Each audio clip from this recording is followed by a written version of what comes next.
Hello everyone. I welcome you all to the YouTube channel of Akash Institute. My name is Divya Kaushik, your chemistry mentor. My dear students, आज short question series के discussion में हमारा topic है redox reactions.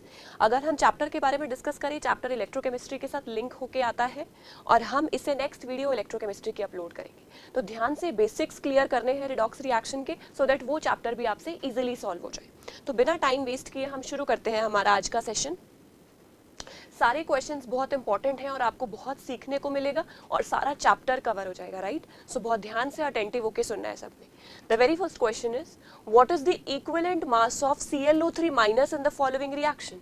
हमें एक reaction दिया है जिसमें हमें ClO3 माइनस जो हमारा रिएक्टेंट है उसका इक्विवेलेंट मास निकालना है। तो जल्दी से जरा देख लेते हैं। Equivalent mass is equal to molecular weight by n factor, right?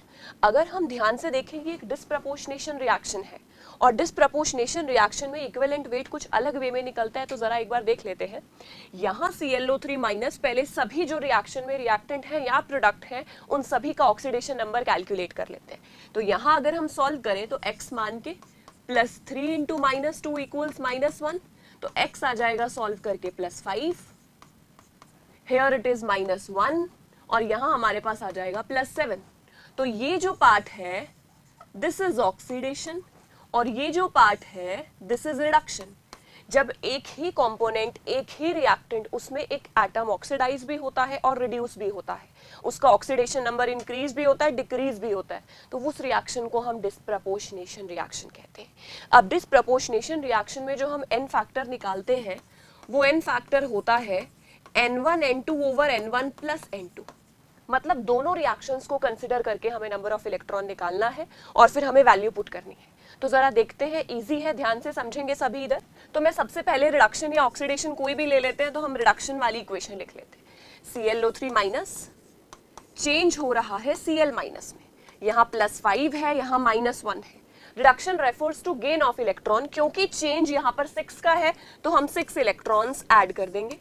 यहाँ Cl एटम बराबर है और 6 इलेक्ट्रॉन्स आ गए। अब मैंने क्या किया, ऑक्सीडेशन रिएक्शन लिखा।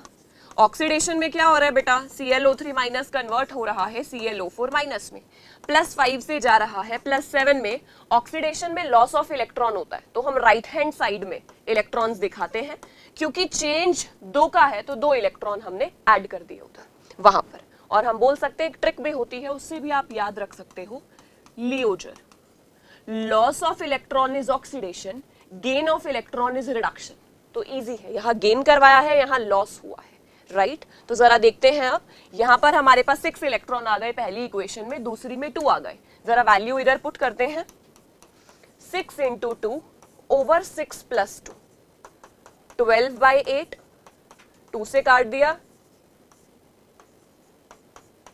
3/2। तो n फैक्टर हमारा 3/2 आ गया। अगर हम वैल्यू उधर पुट करें तो equivalent weight will be molecular weight by n factor 3/2। 2 ऊपर चला जाएगा बेटा, तो correct answer will be A। तो इक्वेशन को सेपरेटली बैलेंस करना, इस मेथड से आप और भी तरीके से कर सकते हो।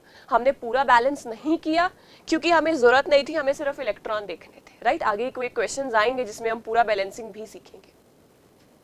Next question, assuming complete ionization, same moles of which of the following compound will require the least amount of acidified KMnO4 for complete oxidation? बहुत अच्छा क्वेश्चन है, PYQ है, इससे आपके काफी कॉन्सेप्ट सॉल्व होंगे, क्लियर होंगे, राइट? तो एक बार बहुत ध्यान से जो इस क्वेश्चन को समझना, वेरी इंपॉर्टेंट क्वेश्चन, काफी चीजें सिखा देगा।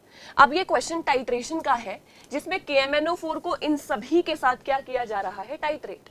और हर टाइट्रेशन में एक चीज आप याद रखो, ग्राम इक्विवेलेंट ऑफ KMnO4 बराबर होंगे ग्राम इक्विवेलेंट ऑफ ये जो हमें गिवन है सभी कंपाउंड्स। तो मैं इनको जनरल रेफर कर लेती हूँ कंपाउंड से, ठीक है?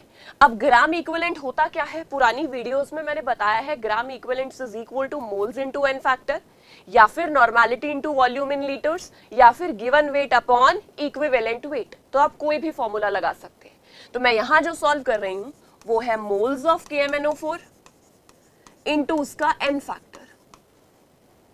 यहां पर same n factor of this very compound into moles of this compound, जो भी आप कंपाउंड ले रहे हो, है ना? अब ध्यान से जरा एक चीज समझना, क्योंकि एसिडिफाइड KMnO4 दिया है तो एसिडिक मीडियम में KMnO4 +7 से +2 में कन्वर्ट होता है। तो n फैक्टर कितना हो जाएगा? Change in oxidation number is 5 here, तो n फैक्टर मैंने ले लिया 5। Moles of KMnO4 as it is रहने देते हैं। अब आपको बोला है इनमें से ऐसा कौन सा कंपाउंड है जो कंप्लीट रिएक्शन के लिए KMnO4 का सबसे कम अमाउंट इस्तेमाल करेगा, राइट? तो यहां अगर हम देखें तो मोल्स लीस्ट अमाउंट ऑफ, और इनके सबके कंपाउंड्स के मोल क्या दिए हैं हमें? सेम। तो मैं मान लेती हूं कि सबके मोल्स क्या हैं? x। n फैक्टर हमें देखना है, तो क्योंकि ये चीज सेम है और KMnO4 एसिडिफाइड सभी रिएक्शन में है तो ये भी सेम रहेगा। तो मोल्स ऑफ KMnO4 जो है वो डायरेक्टली प्रोपोर्शनल है n factor of this compound. ये चीज हमें ध्यान रखनी है, यानी कि जिसका n फैक्टर ज्यादा वो मोल्स ऑफ KMnO4 ज्यादा यूज करेगा और जिसका n फैक्टर कम वो moles of KMnO4 come use करेगा। तो क्योंकि आपको लीस्ट अमाउंट पूछा है तो मुझे n फैक्टर सबसे लीस्ट वाला देखना है, राइट? सबसे पहली ऑप्शन देख लेते हैं, FeC2O4। इसमें हमारे पास आयरन 2 है जो आयरन 3 में जाएगा, ऑक्सीडाइज होगा। सिमिलरली हमारे पास 2 कार्बन +3 में है जो 2 कार्बन +4 में चले जाएंगे। तो टोटल जो मुझे यहां पर इलेक्ट्रॉन्स की जरूरत है वो है 3 इलेक्ट्रॉन्स। तो n फैक्टर कितना आ जाएगा? 3 इलेक्ट्रॉन FeC2O4 के लिए। अगर हम FeNO2 होल ट्वाइस के लिए देखें तो बेटा एक रिएक्शन तो सेम रहेगा, यहां मैं लाइन डाल देती हूं, आयरन +2 से आयरन 3 सेम रहेगा, एक इलेक्ट्रॉन। NO2 माइनस की अगर मैं बात करूं तो यहां 2 नाइट्रोजन +3 में है और वो 2 नाइट्रोजन ऑक्सीडाइज होकर NO3 माइनस में चले जाएंगे, तो +3 से +5 में जाएगा। तो एक नाइट्रोजन पे 2 का चेंज है तो 2 नाइट्रोजन पे कितने का चेंज होगा? 4 का। 4 इलेक्ट्रॉन इधर, एक इधर, तो n फैक्टर आ गया 5 इलेक्ट्रॉन्स। तो इसको यानी कितने इलेक्ट्रॉन चाहिए होंगे? 5। नाउ डियर स्टूडेंट्स, FeSO4 का देख लेते हैं जरा। FeSO4 में Fe+2 किस में जाएगा? Fe+3 में, बट सल्फर ऑलरेडी +6 में है और उसकी मैक्सिमम ऑक्सीडेशन स्टेट +6 ही होती है, तो सल्फर का फर्दर ऑक्सीडेशन स्टेट इंक्रीज नहीं होगा। तो यहां सिर्फ n फैक्टर कितना आ जाएगा? 1। हमें एक इलेक्ट्रॉन की जरूरत है। और यहां देखो जरा FeSO3, आयरन 2 से आयरन 3 एक इलेक्ट्रॉन तो जाएगा। सिमिलरली SO3 -2 से किस में कन्वर्ट होगा? SO4 -2, यानी कि +4 से +6, तो यहां भी कितने इलेक्ट्रॉन की जरूरत है? 3। तो क्योंकि सबसे कम इलेक्ट्रॉन वहां इन्वॉल्व है, इसीलिए वही कंपाउंड है FeSO4 जो KMnO4 का सबसे लीस्ट अमाउंट यूज करेगा। कोई भी टाइट्रेशन का क्वेश्चन आ जाए, use this law of chemical equivalence, सब कुछ सॉल्व हो जाएगा बच्चे। बहुत अच्छा कॉन्सेप्ट है, ध्यान से इस क्वेश्चन को फिर खुद से सॉल्व करना, तब ज्यादा इजी लगेगा और समझ में भी आएगा। Question number 3, for the redox reaction, एक रिडॉक्स रिएक्शन दिया है बेटा आपको।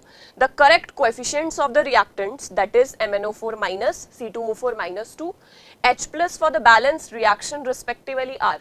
तो हमें रिएक्शन को बैलेंस करना है ना, तो जरा ध्यान से देखेंगे इधर।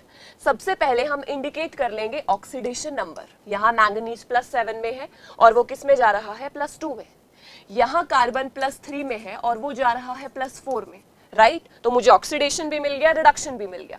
तो मैं सेपरेटली इन दोनों को बैलेंस करूंगी। सबसे पहले MnO4- की इक्वेशन, ये जा रहा है Mn+2 में, +7 से +2, रिडक्शन हो रहा है मतलब गेन ऑफ इलेक्ट्रॉन। कितने इलेक्ट्रॉन? 5, क्योंकि चेंज कितने का है? 5 का। जब बच्चे आपने ये बैलेंस कर लिया, उसके बाद हम हेटेरो एटम्स को देखते हैं, that is atom other than hydrogen and oxygen. तो मैंगनीज दोनों तरफ बैलेंस्ड है, राइट? अब हम ऑक्सीजन को बैलेंस करेंगे। ऑक्सीजन को बैलेंस करने के लिए ऑक्सीजन डेफिशिएंट साइज पर उतने ही वाटर मॉलिक्यूल ऐड कर दो, 4 वाटर मॉलिक्यूल। अब ऑक्सीजन तो बैलेंस हो गया पर हाइड्रोजन आ गए, राइट? तो 4 2 8 H+ इस तरफ आ जाएगा। तो ये इक्वेशन हमने बैलेंस कर ली। This is equation number 1। अब दूसरी इक्वेशन है हमारे पास C2O4-2, ये जा रहा है CO2 में। कार्बन को बैलेंस किया, यहाँ 2 लगाया, +3 से +4 ऑक्सीडेशन हो रहा है, लॉस ऑफ इलेक्ट्रॉन होगा। एक कार्बन के लिए चेंज 1 का है तो 2 के लिए 2 का हो जाएगा, तो 2 इलेक्ट्रॉन यहाँ ऐड कर दिया। अब कार्बन बैलेंस है, जरा ऑक्सीजन चेक कर लेते हैं। इधर 4 है, 2 2 4 है, देखो सब कुछ बैलेंस्ड है। तो ये इक्वेशन भी हमारी क्या हो गई? बैलेंस। दोनों को बांट लिया हमने। अब क्या करेंगे, आप दोनों इक्वेशन को ऐड करोगे by making the electron count same. यहाँ 2 इलेक्ट्रॉन है और यहाँ 5 इलेक्ट्रॉन है, तो इस इक्वेशन को मल्टीप्लाई बाय 2 कीजिए और इस इक्वेशन को मल्टीप्लाई बाय 5 कीजिए।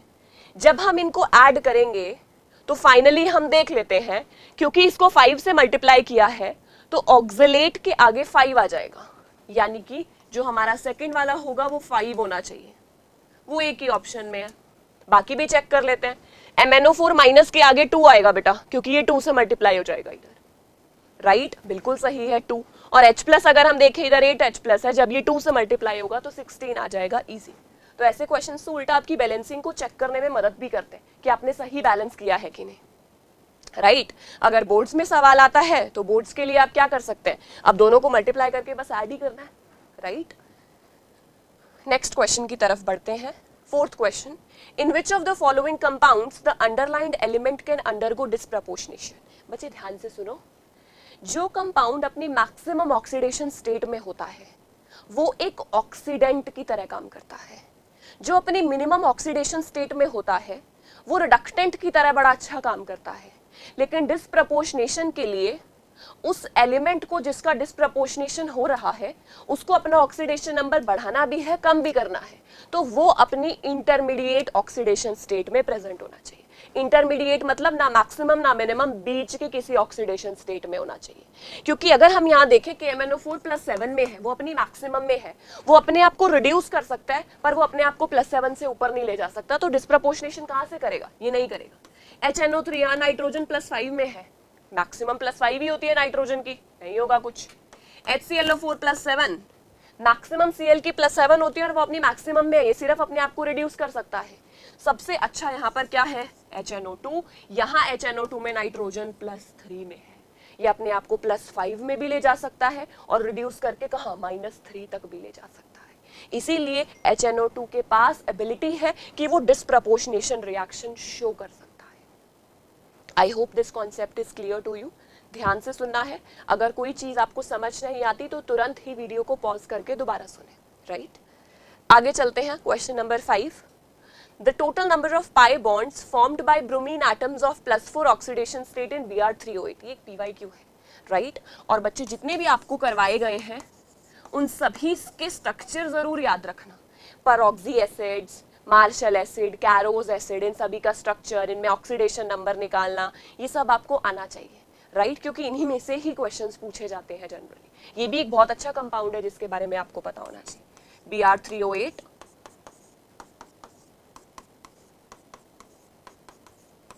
ये देखो Br3O8 का ये स्ट्रक्चर है। यहां पर देखो इस पे -2 -2 -2, तो इधर कितना आ जाएगा +6, -2 -2 -2 अगेन +6, ऑक्सीजन पे -2 -2 +4। आपको पूछा है कि वो ब्रोमीन जिस पे +4 ऑक्सीडेशन नंबर है वो ब्रोमीन कितने पाई बॉन्ड्स बना रहा है बेटा, 1 पाई बॉन्ड, 2 पाई बॉन्ड, वो कितने पाई बॉन्ड बना रहा है, 2। हमने सभी का इंडिविजुअल भी निकाल लिया, एवरेज भी आप निकाल सकते हो। एवरेज कैसे निकाल सकते हो, सबको ऐड करो डिवाइडेड बाय 3, राइट। पर जनरली ऐसे पूछते हैं, एवरेज कम पूछते हैं। आगे चलते हैं, question number 6। What will be the oxidation number of chromium in CrO5। CrO5 blue colour का है और इसको देखते ही तुम्हारे दिमाग में आना चाहिए बटरफ्लाई लाइक स्ट्रक्चर। CrO5 का बेटा ये स्ट्रक्चर होता है, इसमें 2 परऑक्सी लिंकेज होती है। अगर आप यहां नॉर्मल रूल लगा के कैलकुलेट करोगे तो इसका ऑक्सीडेशन नंबर कुछ इस तरीके से आएगा, पर ये सही नहीं है, ये सही नहीं है। हमें डीप स्ट्रक्चर का नॉलेज होना चाहिए कि 2 परऑक्सी लिंकेज है, इसका मतलब 4 ऑक्सीजन पे यहां -1 हो जाएगा, ये यहां -2, तो इस क्रोमियम पे होगा +6, राइट। तो ध्यान से सॉल्व करना है, इंटरेस्टिंग क्वेश्चन था ये भी। 0.2 gram of a sample of H2O2 requires 10 ml of 1 normal KMnO4 in a titration in the presence of H2SO4. Purity of H2O2 is।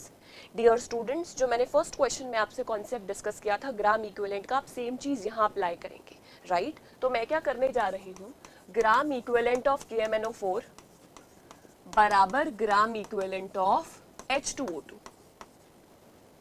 अब कितना दिया हुआ है मुझे देखो, ग्राम इक्विवेलेंट ऑफ KMnO4 जैसा डाटा दिया है मैं वैसा ही फॉर्मूला लगा लेती हूँ, normality into volumes in litre. क्योंकि मुझे H2O2 की परसेंटेज प्योरिटी निकालनी है, इसका मतलब H2O2 प्योर नहीं है, तो क्यों ना इस न्यूट्रलाइजेशन के लिए जितना हमें H2O2 चाहिए पहले वो निकाल लेते हैं, राइट। तो हम क्या फॉर्मूला लगाएंगे, given weight upon equivalent weight किसका, H2O2 का। नॉर्मेलिटी आपको दिया है 1 into 10 is equal to given weight कितना हो गया, गिवन वेट हमारे पास हो जाएगा, है ही नहीं, निकालना है हमें, equivalent weight is molecular weight 34, n factor कितना हो जाएगा 2, तो 34/2। इसको लीटर में करेंगे बेटा, और जब हम इसको सॉल्व करेंगे तो फाइनली जो आंसर आएगा वो आएगा 0.17 ग्राम्स। इतना चाहिए हमें इस रिएक्शन को कंप्लीट करने के लिए, पर हमें कितना दिया हुआ है 0.2। इसका मतलब जो इनका डिफरेंस है वो इम्प्योर है, तो परसेंटेज प्योरिटी कैसे निकालेंगे, percentage purity is equal to 0.17 by total जितना दिया है इंटू 100, दैट इज 85%। तो same law of chemical equivalence हर जगह लगा सकते हो तुम, बिल्कुल सही आंसर आएगा। अच्छा एन फैक्टर का नॉलेज होना चाहिए आपको। 8th question, the oxide which cannot act as a reducing agent. Reducing agent बेटा वो होते हैं जो खुद को ऑक्सीडाइज करते हैं, itself oxidise and reduce others, right. अब खुद को ऑक्सीडाइज करेंगे, इसका मतलब कम ऑक्सीडेशन स्टेट में होने चाहिए, तो SO2 यहाँ +4 में है, नाइट्रोजन +4 में है, कार्बन +4 में है, ClO2 +4 में है। अब मैंने एक चीज नोटिस की कि कार्बन की मैक्सिमम +4 ही होती है, और क्योंकि वो अपनी मैक्सिमम में है तो वो सिर्फ अपने आप को रिड्यूस कर सकता है, राइट, तो वो अपने आप को ऑक्सीडाइज नहीं करेगा, इसीलिए सी ऑप्शन इज करेक्ट। मैं फिर से रिपीट कर देती हूँ, रिड्यूसिंग एजेंट दूसरों को रिड्यूस करते हैं, खुद को ऑक्सीडाइज करेंगे, मतलब उनका खुद का रिएक्शन में ऑक्सीडेशन नंबर बढ़ना चाहिए, पर कार्बन अपनी मैक्सिमम में है, वो इंक्रीज नहीं कर सकता, इसीलिए CO2 यहाँ पर रिड्यूसिंग एजेंट की तरह काम नहीं कर सकती। The standard electrode potential of the three metals X, Y and Z are this and this respectively. The reducing power of these metal will be. यहाँ बच्चे को बहुत confusion होती है, ध्यान से सुनना आप मेरी बात। सबसे पहले आप चेक करेंगे जो गिवन डाटा है वो SRP में होना चाहिए। अब हमें यहाँ कुछ मेंशन नहीं है, तो इसका मतलब स्टैंडर्ड हम SRP मानते हैं, तो स्टैंडर्ड रिडक्शन पोटेंशियल ही दिए हुए हैं। अब ध्यान से देखना, मैं एक पॉइंट लिखने जा रही हूँ, more negative the SRP, more is the ability to act as reductant, more is the ability to undergo oxidation of itself। ये चीज ध्यान में रखो, जितना ज्यादा नेगेटिव होता है स्टैंडर्ड रिडक्शन पोटेंशियल, उतना वो अच्छा रिड्यूसिंग एजेंट होता है, दूसरों को रिड्यूस करेगा, उतना खुद को ऑक्सीडाइज करेगा, ऑक्सीडेशन ऑफ इटसेल्फ। तो यहाँ सबसे नेगेटिव SRP Z का है, सबसे ज्यादा नेगेटिव है -3.0, उसके बाद तो यानी सबसे अच्छा रिड्यूसिंग एजेंट Z हुआ, उसके बाद नेगेटिव में ज्यादा कौन है X, और फिर लास्ट में Y, तो ZXY, राइट। मैं फिर से रिपीट कर देती हूँ बेटा, जितना ज्यादा नेगेटिव में ज्यादा होना चाहिए, जितना नेगेटिव में ज्यादा होगा उतना खुद का ऑक्सीडेशन अच्छा करेगा, दूसरों को रिड्यूस करेगा, तो it will act as very good reductant. तो बी केयरफुल। पूरी जो सीरीज बनी हुई है ना, वो सीरीज इसी कॉन्सेप्ट पे है, सब सॉल्व कर सकते हैं अगर आपका बेसिक कॉन्सेप्ट स्ट्रॉन्ग है। 10th question, the standard reduction potential E naught for the half reaction are this and this, the EMF of the reaction is। अब देखो क्वेश्चन में स्टैंडर्ड रिडक्शन पोटेंशियल बोला है, पर दिया तो इक्वेशन में ऑक्सीडेशन है, और पिछले क्वेश्चन में मैंने आपको बताया कि हमेशा सारा जो भी आपको डाटा है वो SRP में देना चाहिए, तो नहीं दिया तो हम कन्वर्ट कर लेंगे। E naught of SRP is E naught of SOP, negative sign, plus है तो माइनस कर दो, माइनस है तो प्लस कर दो, है ना। तो ये देखो जिंक +2 से 2 इलेक्ट्रॉन जिंक बनाएंगे, तो उसका E naught zinc +2 to zinc हो जाएगा -0.76। ध्यान से बेटा, रिएक्शन को रिवर्स कर रही हूँ। आयरन +2 इलेक्ट्रॉन आयरन बनाएंगे, E नॉट आयरन +2 से आयरन आपको दिया है -0.41 वोल्ट। डियर स्टूडेंट्स, बच्चे सोचते हैं कि मैम यहाँ ऑक्सीडेशन हो रहा है जिंक का, रिडक्शन हो रहा है आयरन का, तो एक को एसओपी में रखते हैं, एक को एसआरपी में रखते हैं? नो। ये जो फॉर्मूला होता है ई नॉट सेल ईएमएफ निकालने का, वो होता है E naught of cathode minus E naught of anode, या फिर और E naught of reduction minus E naught of oxidation. उसमें दोनों एसआरपी लेने होते हैं। रिपीटिंग अगेन, उसमें दोनों एसआरपी स्टैंडर्ड रिडक्शन पोटेंशियल ही लेने होते हैं। तो जरा वैल्यू पुट करेंगे, देखो रिडक्शन किसका हो रहा है, आयरन का, तो आयरन का एसआरपी पुट करेंगे -0.41। अब ये माइनस एज इट इज, और फिर क्या माइनस आ जाएगा 0.76। जब सॉल्व करेंगे तो सॉल्व करके आएगा प्लस 0.35 वोल्ट। जब ई नॉट सेल पॉजिटिव आता है तो रिएक्शन स्पॉन्टेनियस होती है। बी केयरफुल, ध्यान से करना है, कॉन्सेप्ट को स्ट्रॉन्ग रखिए। 11th question, which of the following is correct regarding salt bridge? आप सभी जानते हैं, आपने डैनियल सेल पढ़ा है, जिंक कॉपर सेल बोलते हैं। जिंक इलेक्ट्रोड को जिंक के सोल्यूशन में डिप करते हैं, कॉपर को कॉपर के सोल्यूशन में डिप करते हैं, उनको वायर से कनेक्ट करते हैं, और फिर हम उसके अंदर क्या डालते हैं, सॉल्ट ब्रिज, एक यू ट्यूब जो ग्लास की बनी होती है जिसमें इनर्ट इलेक्ट्रोलाइट प्रेजेंट होते हैं। इसके कुछ इंपॉर्टेंट पॉइंट्स हैं। सॉल्ट ब्रिज सर्किट को कंप्लीट करता है, it helps in avoiding mixing of solution, अलग अलग रहते हैं, राइट और इस सॉल्ट ब्रिज के अंदर इनर्ट इलेक्ट्रोलाइट प्रेजेंट होते हैं जो इलेक्ट्रिकल न्यूट्रलिटी को मेंटेन करने में मदद करते हैं। तो जरा देखते हैं, salt bridge allows the formation of current by completing the circuit, बिल्कुल सही। It ensures electrical neutrality on both side, yes, ये भी बात बिल्कुल सही है। The salt bridge usually comprises of the solution of strong electrolyte known as these. In most of the reaction, KCl is present because the transport number of K plus and Cl minus are almost same. ये भी ठीक है।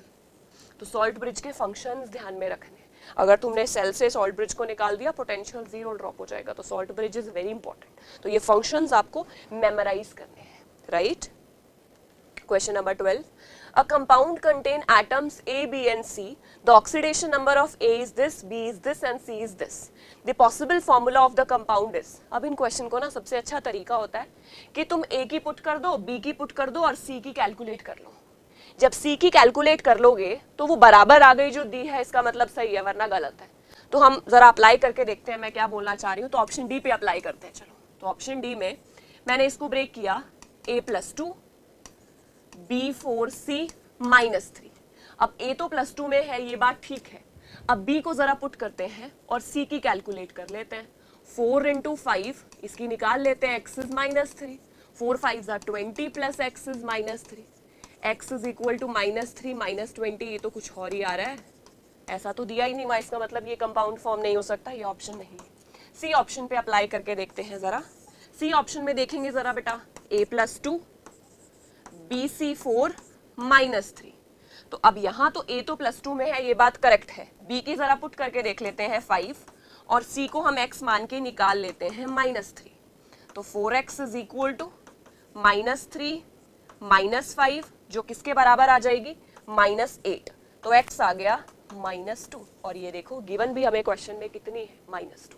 इसका मतलब ये option बिल्कुल correct है। तो ये सबसे आसान तरीका है इनको करने का कि आप क्या करो, जो गिवन 3 है उसमें से 2 की वैल्यू पुट करो और 1 की कैलकुलेट कर लो, जो दी गई है उसके मुताबिक आ गई तो इसका मतलब सही है, right. Next question, 13th question, which of the following statement about galvanic cell is incorrect. Incorrect पूछा है, बच्चों को अक्सर कंफ्यूजन रहती है इसमें। देखो बेटा, गैल्वेनिक सेल के अंदर, in galvanic cell chemical energy of a chemical reaction जो कि स्पॉन्टेनियस है, वो कन्वर्ट होती है इलेक्ट्रिकल एनर्जी में। डैनियल सेल इसका एग्जाम्पल है। इसमें जो एनोड होता है वो नेगेटिव चार्ज का होता है और जो कैथोड होता है वो पॉजिटिव चार्ज का होता है, और इलेक्ट्रोलिटिक सेल में इसका उल्टा होता है, तो वो जरा ध्यान देना है। तो देख लेते हैं एक बार। कैथोड इज पॉजिटिव, बिल्कुल सही है। Oxidation occur at the electrode with lower reduction potential, yes, अभी पीछे हमने डिस्कस किया जितना लोअर रिडक्शन पोटेंशियल होगा खुद को ऑक्सीडाइज करने की टेंडेंसी होगी। तो ये बात बिल्कुल सही है और हमेशा याद रखना कैथोड पे रिडक्शन होता है, एनोड पे ऑक्सीडेशन होता है, ये कभी नहीं बदलता, ये सेम रहेगा। एनोड इज पॉजिटिव, एनोड कैसा होता है? नेगेटिव। तो ये बात हो गई गलत। रिडक्शन अकर्स एट कैथोड, ये बात बिल्कुल करेक्ट है। आगे चलते हैं question number 14। Balance the following equation. अब बैलेंसिंग के ज्यादा क्वेश्चन इसीलिए लिए क्योंकि अक्सर बच्चे को यहाँ दिक्कत आती है। तो जरा बेटा बैलेंस करते हैं, ध्यान से देखो। सेम चीज को पहले आप खुद ट्राई करके देखना जरा एक बार, खुद ट्राई करने के बाद आपको ज्यादा पता लगेगा। और यहाँ जो है आप साइन डाल लीजिए गोइंग टू फॉर्म, इधर रिएक्शन का एरो आएगा। तो जरा देखते हैं एक बार।